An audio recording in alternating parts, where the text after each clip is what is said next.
May 25th, 2025.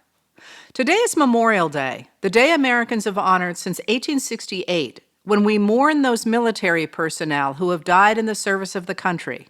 That is, for the rest of us. For me, one of those people is Beau Bryant. When we were growing up, we hung out at one particular house where a friend's mom provided unlimited peanut butter and fluff sandwiches, Uno games, iced tea and lemonade, sympathetic ears, and stories. She talked about Beau, her older brother, in the same way we talked about all our people, and her stories made him part of our world, even though he had been killed in World War II, 19 years before we were born. Beau's real name was Floyston, and he had always stepped in as a father to his 3 younger sisters when their own father fell short. When World War II came, Beau was working as a plumber and was helping his mother make ends meet. But in September 1942, he enlisted in the Army Air Corps. He became a staff sergeant in the 322nd Bomber Squadron, 91st Bomb Group, nicknamed Wray's Ragged Irregulars after their commander, Colonel Stanley T. Wray. By the time Beau joined, the squadron was training with new B-17s at Dow Army Airfield near Bangor, Maine, and before deploying to England, he hitchhiked 3 hours home so he could see his family once more. It would be the last time. The 91st Bomb Group was a pioneer bomb group, figuring out tactics for air cover.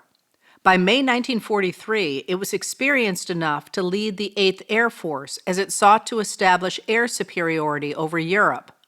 But the 91st did not have adequate fighter support until 1944. It had the greatest casualty rate of any of the heavy bomber squadrons. Beau was one of the casualties. On August 12, 1943, just a week before his sister turned 18, while he was on a mission, enemy flak cut his oxygen line, and he died before the plane could make it back to base. He was buried in Cambridge, England, at the Cambridge American Cemetery and Memorial, the military cemetery for Americans killed in action during World War II. He was 20 years old. I grew up with Beau's nephews and nieces, and we made decades of havoc and memories.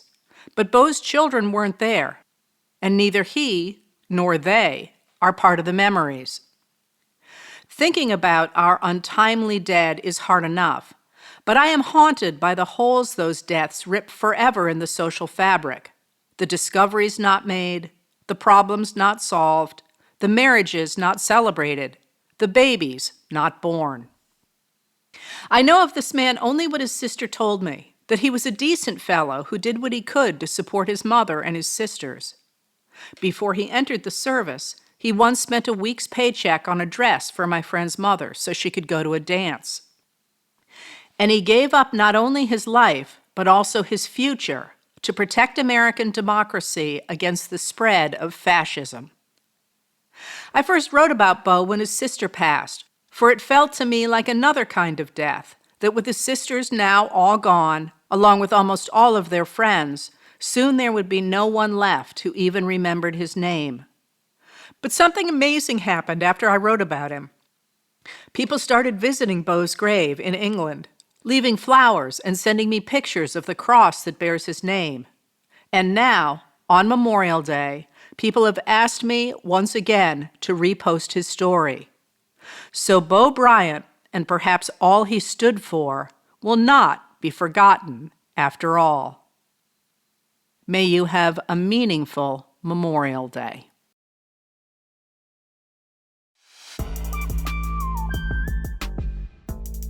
Letters from an American was written and read by Heather Cox Richardson.